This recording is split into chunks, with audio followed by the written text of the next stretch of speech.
Assalamualaikum warahmatullahi wabarakatuh. Selamat datang dan selamat mengikuti pelatihan kepemimpinan administrator.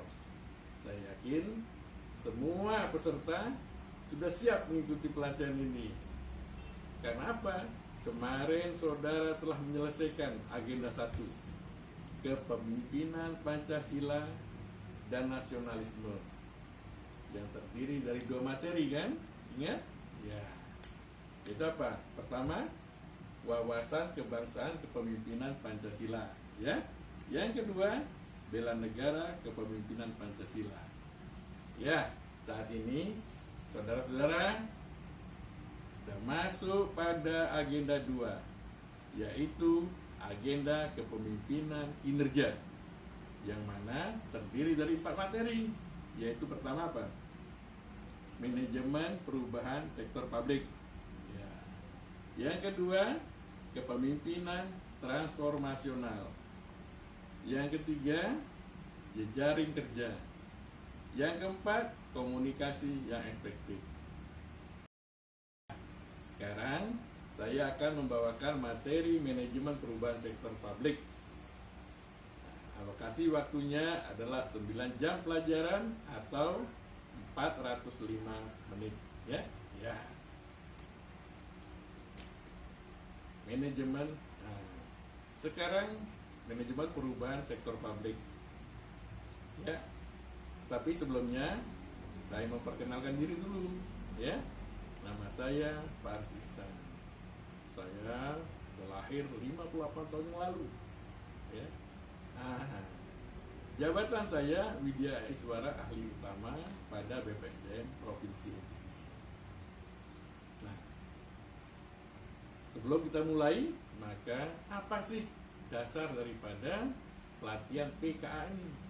Yaitu pertama, ada Undang-Undang Nomor 5 Tahun 2014 tentang aparatur sipil negara. Yang kedua, PP Nomor 17 Tahun 2020 tentang perubahan atas PP 11 tahun 2017 tentang manajemen ASN, manajemen PNS, ya. Kemudian peraturan lembaga administrasi negara dan beberapa keputusan kepala LAN, ya, yaitu nomor 1007 tahun 2019 tentang pedoman PKA dan nomor 108 tahun 2019 tentang kurikulum PKA. Ya, sekarang kita melihat bagaimana keterkaitan antara agenda pembelajaran, ya. Nah, agenda pertama, sebelum materi ini saudara sudah mengikuti agenda kepemimpinan Pancasila dan nasionalisme. Ya, ingat tadi yang terdiri dari 2 materi. Hari ini saudara sudah masuk kepada agenda kepemimpinan kinerja yang terdiri dari 4 materi. Ya, nah, yang tadi sudah kita sebutkan. Nanti setelah ini maka masuk pada agenda manajemen kinerja.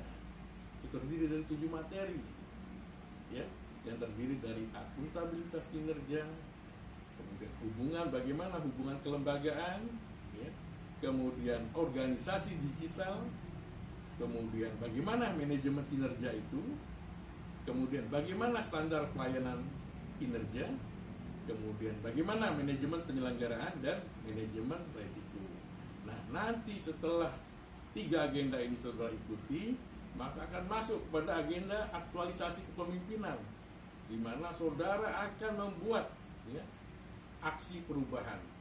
Nah, di sana harus mengandung inovasi, ya, baik secara personal ataupun institution branding.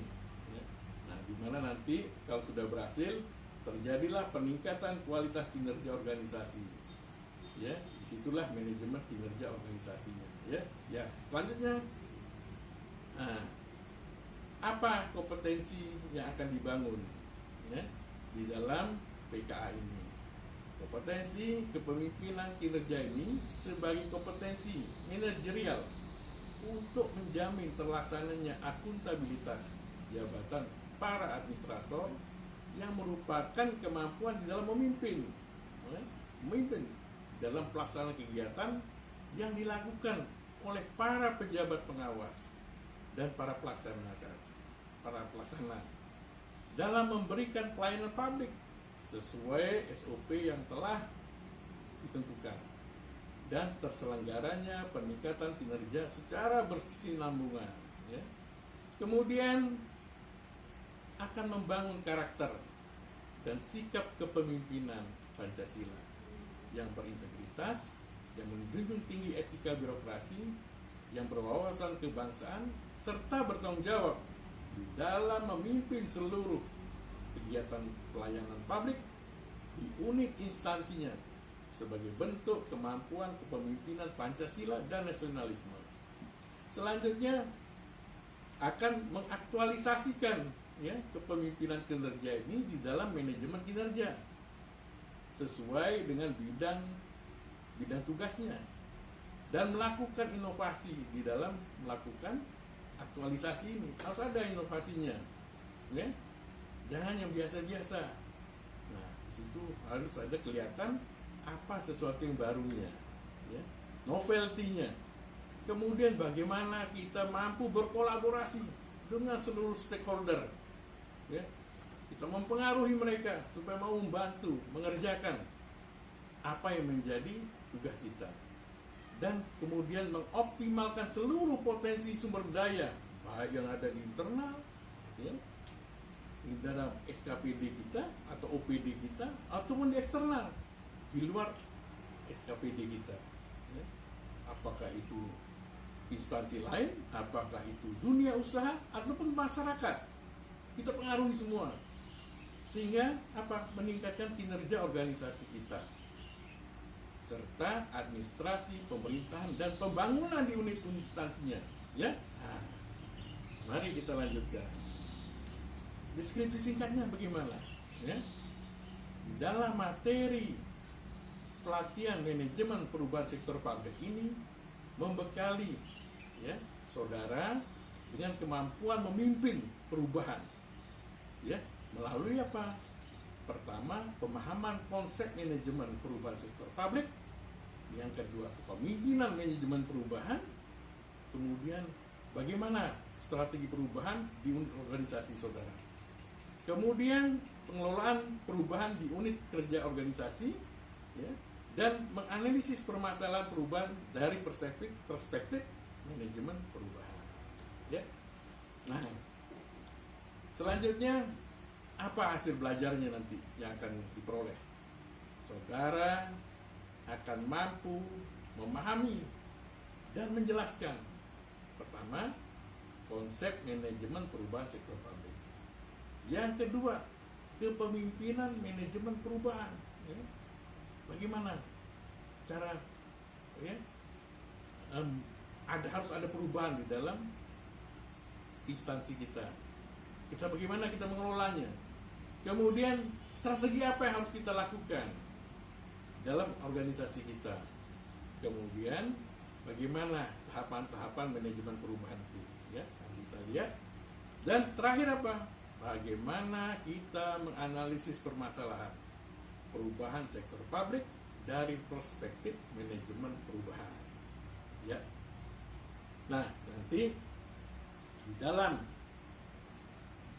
pemaparannya, ya, ada pendahuluan, ada isi, dan ada penutup. Untuk pendahuluan, ya, saya alokasikan waktu sekitar 5 menit, ya, di mana kita saling memperkenalkan diri, memberi salam perkenalan diri, kemudian saya akan membentuk suasana yang kondusif, ya, dengan cara apa?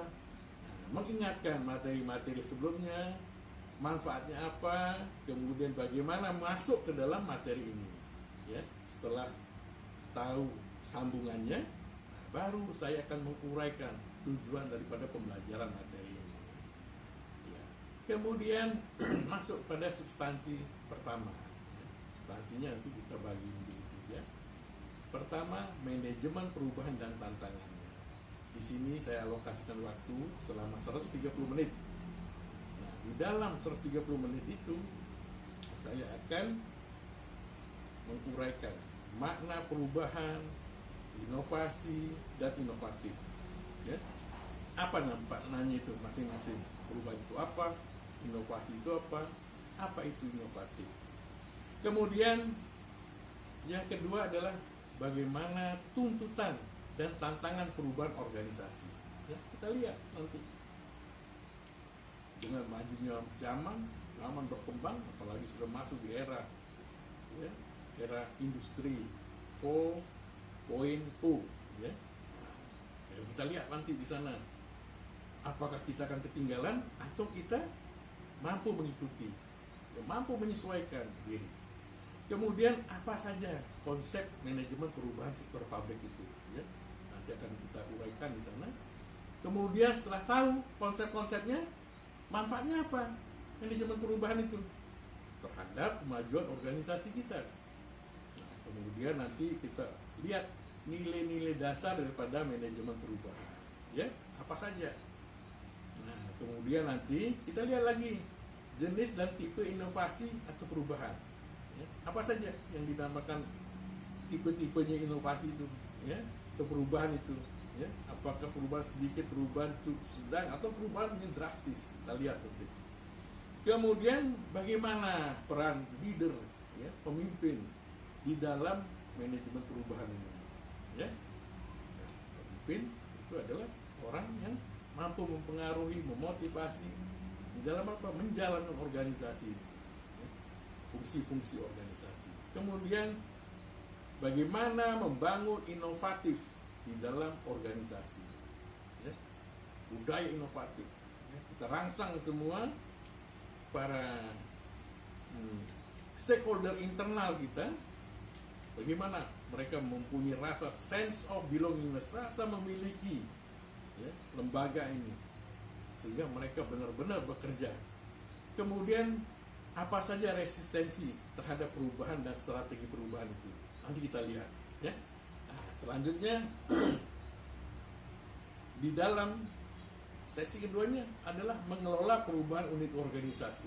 Kami siapkan waktu selama 90 menit atau 2 jam, ya, di mana bagaimana keterkaitan manajemen perubahan ini dengan strategi perubahan. Di sini selanjutnya adalah bagaimana tahapan manajemen perubahan, mulai dari memahami, ya, perubahan, ya, harus paham bahwa di sini ada perubahan, ya. Kemudian kita mendiagnosis, ya, organisasi kita, ya, apa kelebihannya, apa kekurangannya, apa peluangnya, dan apa ancamannya. Nah, di situ kita mendiagnosis. Kemudian bagaimana kita merencanakan suatu perubahan itu dari hasil diagnosis itu, ya. Tentunya di situ nanti kan ada isunya. Kemudian rencana disusun, ya. Setelah rencananya perubahan dibuat, maka kita bagaimana kita melaksanakan rencana perubahan itu, ya. Setelah itu bagaimana kita mengevaluasi hasil rencana perubahan itu, ya. Apakah sesuai dengan rencana, ya, atau di bawah perencanaan, atau melebihi, ya. Nanti kita lihat, ya. Nah, selanjutnya adalah kita melakukan analisis permasalahan perubahan di unit organisasi dari perspektif manajemen perubahan. Ya, saya alokasikan waktu sekitar 155 menit, ya, kurang lebih 4 jam pelajaran. Ya. Caranya bagaimana biar tidak bosan, ya. Saudara, saya minta kepada ketua kelas membagi kelompok menjadi 4 kelompok. Kemudian nanti akan saya berikan kasus, ya. Nanti masing-masing hasil diskusi kelompok itu, ya, dipresentasikan oleh masing-masing kelompok. Setelah dipresentasikan, kita simpulkan bersama, ya. Nanti apa yang disanggah ada diperdalam oleh masing-masing kelompok lain, ya. Selanjutnya penutup, saya siapkan waktu selama 25 menit. Ya, di sini kami sebagai Widya Iswara membuat rangkuman bersama dengan peserta seluruhnya, ya, apa yang telah kita dapatkan selama 9 jam pelajaran ini, ya. Nah, saya siapkan waktu selama 5 menit. Kemudian saya minta melakukan evaluasi materi yang telah disampaikan 5 menit ini. Selama 5 menit, ya, dengan tanya jawab, pancingan pertanyaan, ya, 1-2 pertanyaan untuk melihat daya serap Bapak Ibu, ya.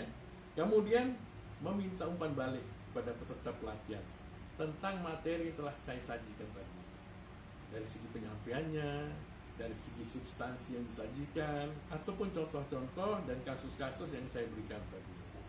Saya siapkan waktu selama 13 menit, kemudian saya akan menutup materi dengan salam, kemudian kita berdoa sejenak, ya, semoga pertemuan yang 9 jam pelajaran ini memberikan manfaat bagi kita semua.